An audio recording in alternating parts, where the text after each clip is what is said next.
Welcome everyone to our session on implementing Dapper in an existing environment. Today we'll be taking you through how we use Dapper to improve an existing event-driven microservice landscape at Agrifirm. We'll discuss choices, the way Dapper has helped us, and give you some pointers on how Dapper may help you in your landscape to improve it. First of all, I want to give a quick introduction on our company. We are IT consultants at InfoSupport, a leading provider in IT consulting and software development. We specialize in delivering custom solutions for customers, including software development, data management, cloud services, and more. With a strong focus on innovation and collaboration, we help organizations achieve their digital transformation goals and stay ahead in today's rapidly evolving technology landscape. And I want to give you an introduction on Agrifirm. Agrifirm is one of our customers. They are an agricultural cooperative specializing in providing practical solutions and support for farmers. With a focus on precision agriculture and sustainability, Agrifirm offers services ranging from animal nutrition to crop solutions.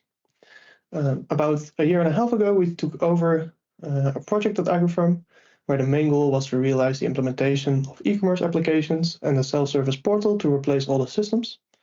The entire platform consists of multiple customer-facing applications and about 100 microservices. And to accomplish this, we decided to utilize Dapper. In today's session, we will give you an insight into the work we have done, the choices we've made, and show you how Dapper has helped us implement an event-driven microservice architecture. Then I want to give you a quick introduction about us. Joining me today is Mika Krooswijk, and my name is Stijn Rutten. We both started at InfoSupport about 3.5 years ago and started at Agrifirm about a year and a half ago. During that year and a half, we have had about 1 year of experience with Dapper. Right, what are we going to talk about today? Well, firstly, we are going to tell you why we chose Dapper, what led up to us choosing Dapper, and what were the benefits that drew us towards Dapper. Next, we're going to talk about how we implemented Dapper. So we're going to give you some information about how we use the Dapper Helm chart in our Kubernetes cluster, which input and output bindings we use with multiple messaging solutions. We'll show you how we implemented a state store using Redis, and we'll also show you how we manage our secrets using managed identities and the secret component. And lastly, we'll give you some takeaways on what we've learned and what might help you. Firstly, I want to give you some information on why we chose Dapper. When we joined our project about a year and a half ago, development had already been underway for a couple of years. And during the implementation, a previous team decided on using Akka.NET, which is an implementation of the active framework for .NET. Well, Akka.NET is a powerful tool that certainly has its use cases. A lack of governance and a lot of over-engineering caused the landscape to become overly complex, prone to errors, and hard to navigate and govern.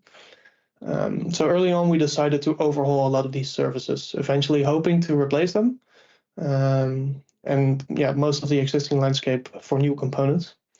To accomplish this, we would need to rebuild a lot of existing integrations, which were heavily dependent on Akka.NET, as well as Akka.NET specific integrations and logic or interfaces. Aside from that, we wanted to keep our options open and have the possibility to replace existing message brokers or integrations with other alternatives. So Dapper would give us the possibility to focus on implementing the actual business logic of our application without having to focus on implementing any best practices for the existing components in our landscape. To give you an idea of what our landscape used to look like, in this example, you can see the services used and required to replace or to place an order in the shop. During this process, a total of 12 services were required using multiple events. We use a total of 3 API calls that we send through API management to SAP. And apart from that, we expose a webhook to SAP to get updates on any changes on products. During the process, we also use external integrations like SendGrid to send emails to users. and signal R to update clients asynchronously about updates to orders. This process was too complex for what we needed to accomplish, and we decided to replace a big part of these services, combining them into fewer, bigger services, which were using more logical separations. And at the same time, we wanted to step away from Akka.NET. We mainly used Dapr for service-to-service communication and caching via Redis, but we might want to utilize more of Dapr in the future. All right. Next, I would like to talk to you about how we deploy Dapper on our Azure Kubernetes environment. At Agifilm, we use AKS to run and deploy our sites and services. Of course, to run Dapper on this environment, we also need to install all of the basic building blocks for Dapper. To do this, we decided to use the Dapper Helm chart. This is a Helm chart officially provided by Dapper, which, as you can see here, can be found in the GitHub repository. This Helm chart provides you with the standard components like the security components, the placement service, the sidecar injector, and the Dapper Sentry. So we decided to use this with the Helm chart because of our existing workflow for CI/CD. We use Argo CD, which is an open source tool for GitOps deployments, to deploy all of our sites and services with Helm charts already. So the Dapper Helm charts fit really well with our way of working.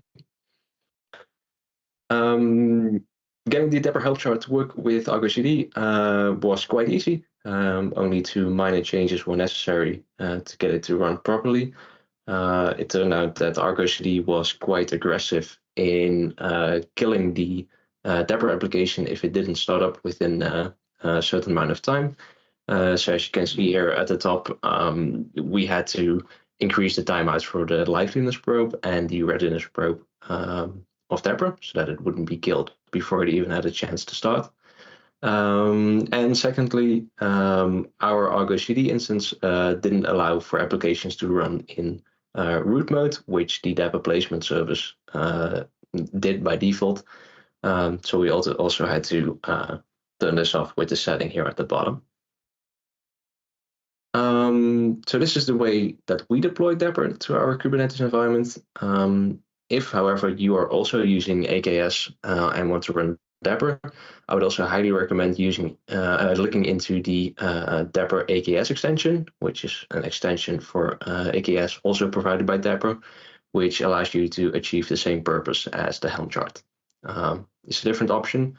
We at Agifilm chose for the Helm chart because, as I said, it fit in with our way of deployment, but also due to technical limitations. So this is definitely a very viable option.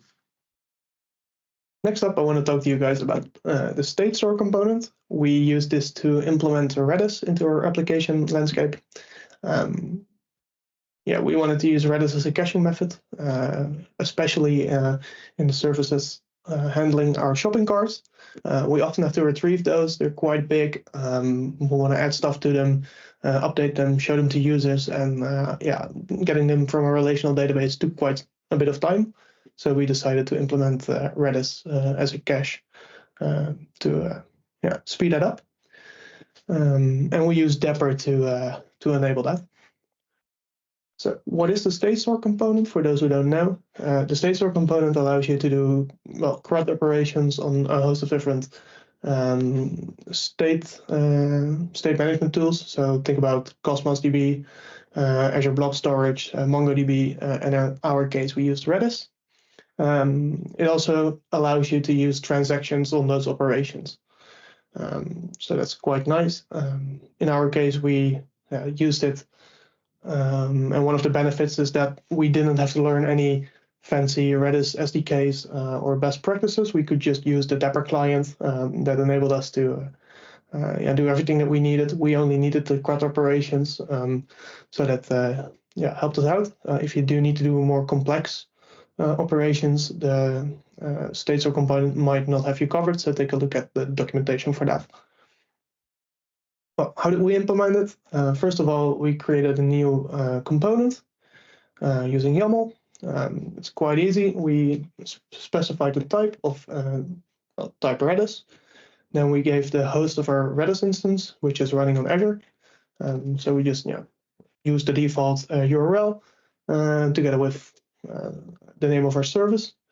And then we have a password, which is a secret key reference. And we can retrieve that from Azure Key Vault. I'll show you a little bit later in this demonstration how we set that up. But it makes it quite easy that we don't have to handle any secrets or references to secrets, but we can just rely on Dapr to do that for us. Next up, we implemented the actual implementation of the Redis cache. We implemented a repository pattern as known in DDD to do this. And basically what we did is, we're gonna check in the Dapr cache or in a Dapr client state store component if we can retrieve a certain value. If that value is not available, we just return null. And if it is available, we deserialize that to the object that we need. And then later on, we could basically use it in our repository pattern. In the repository pattern, we specify if we want to use the cache. By default, we do want to use the cache. And if we do want to use the cache, then we call that method that you saw earlier to retrieve a value. If we see that the value is not null, then we can immediately return that value from our cache. If it is null, then, we need to do something else. We can just retrieve them from our normal DB context. And when we retrieve it, we also want to make sure that we save it to our cache. So let's say that I'm in our front end and I close it and I want to open it again. I don't have to retrieve it from the database again, but from there on, it will be in my cache. So it makes it quite easy to implement this without having to use any specific SDKs. You can just rely on Dapr. All right, that was the state store component. Right now, I would like to talk to you about the Dapr bindings that we use. In this simple diagram, I will show you the current setup at the Agriframe we use for sending and receiving events. As you can see here on the left, we have service A, which sends an event to event grid. Event grid will then forward this event to all of the Azure Service Bus queues that are subscribed to that event. And via the Service Bus queue, the events will end up at, in this case, Service B and Service C. So those are the two Azure resources we use. For that, we use two Dapr bindings. One is the input binding for Azure Service Bus, and one is the output binding for Azure Event Grid. So let's first have a look at the input binding. It's quite a simple component. As you can see, we use the type Azure.ServiceBus queues to connect to the service bus, for which we provide the name of the service bus and the namespace of that service bus. As you can see in this component, we use no credentials to connect to it, or no connection strings. That is because we use Azure Managed Identities to connect to Service Bus. As you might imagine, that's really useful because you don't have to worry about any credentials being in your code or anywhere else. It's all handled by Azure and Dapr. So this is a simple code example of how we actually receive the events. The input binding will forward any events that it receives to this HTTP endpoint. Those two are matched based on the name. So in this case, that's just a queue. And here we will receive the event as the HTTP post body. And from there on, we can handle it as we see fit. Next, let's have a quick look at the output binding. So as said before, this will connect to Azure Event Grid. In this case, Event Grid did not support managed identities. So in this case, we actually had to use the access key for Event Grid and the endpoint. We did, however, use, as in the state store component, the secret store to get this event Grid key. So we don't store it in the code.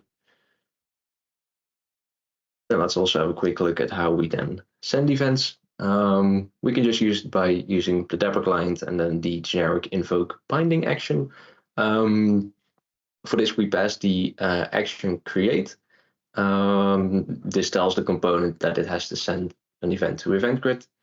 And then as a parameter, we can pass it a list of events. The main advantage in this case for sending and receiving events with Dapper is that we are basically free to choose our sending and receiving technologies at any point in time. So currently, as shown in the diagram here, we use event grid and service bus, but because we use these bindings, we can easily change those technologies on the fly. So for example, if at any point in time we decide to use RabbitMQ, for example, we can switch it with almost no changes to the code. The only small change in this case we would have to make is in this little piece of code, because event grid actually wants events in a certain format, the event grid format. So that's also something we provided here. So for another technology for event sending, we'd have to change that up a little bit. But for the most part, the code will stay the same. So switching in the future, as we expect to happen at Archifirm, yeah, that will be really easy for us. Last thing I want to talk to you about secret management. We've shown you how we implement our components, but we also want to do that in a secure manner without having to pass around secrets or connection strings all over the place, which might increase risk. So we're going to show you how we implemented that in our environment, and hopefully, yeah, it'll help you to do the same thing. First of all, we use Azure Managed Identities, which is a resource in Azure that manages, well, your identity. You can provide it with a few roles for certain resources in Azure, and then you can couple that to either other resources in Azure, or, for example, using Azure Workload Identity, you can then couple that to pods or services inside of your cluster. By doing this, you also enable Dapper to use those managed identities. It will, it can out of the box pick up that it has a managed identity available on the service that it's running on, and then it will use that to authenticate to services unless you specify a different method, for example, a connection string. So to show how that works, first of all, I'm going to show you the roles that I assigned to my managed identity. Here I have a service bus topic and a few queues that I authenticated it to, as well as event grid and app configuration. Then next up, I created an access policy on my key vault to say that it can get and list all the secrets from that key vault using the application ID and object ID of the managed identity that I'm going to use in my service, which is the same one that I showed before with the roles. Then I can specify a component in Dapper where I say, okay, I want a secret store, and it has to be of type key vault. And then I can specify the name of my key vault. By doing this, because I already assigned an access policy to it, Dapper can immediately pick up I have this managed identity available. I have the access policy that I need. So now I'm going to retrieve those secrets from there, and I'll make them available to all other applications if they want to use them. So to show an example of this, of all the other components that might want to use them. So to show an example of this, I'm going back to the state store that I showed before. Here we have at the bottom a section about authentication, where we can specify a secret store, and that's the same name that I specify for my secret store over here. So in this case, that will be Azure Key Vault. And from there on, I can just, for any secrets that I need, so for example here for the password for Redis, I can say instead of a normal string, I provide a secret key reference, which is going to be the name of my secret key in the key vault. So in this case, the Redis password. So that enables me to, without having to know the actual secret, still use secrets to authenticate to certain resources. You might also want to use those secrets inside of your application code. You can also quite easily do that by running the following code. So this example in our .NET code, we just add the Dapper client using the SDK. And then to configuration, we can call an extension method at Dapper secret store with the name of the secret store. So in this case, Azure Key Vault. And then also an instance of the Dapper client builder. And this will enable our application everywhere to use those secrets. Do be aware that on startup, you might have some issues using these secrets, because if you retrieve secrets from Key Vault before the sidecar is available to serve them, you might run into an issue where neither your sidecar or your application is healthy, and that can cause your applications to crash. So be aware of that. Okay, so that was a lot of information. Let's recap. At the start of this presentation, we saw the old situation at Dapr with a lot of complexity and very little manageability, after which we implemented Dapr, where especially for us as developers, the key takeaways were that we saw that for new developers, it was quite a lot easier to get started on projects as Dapr.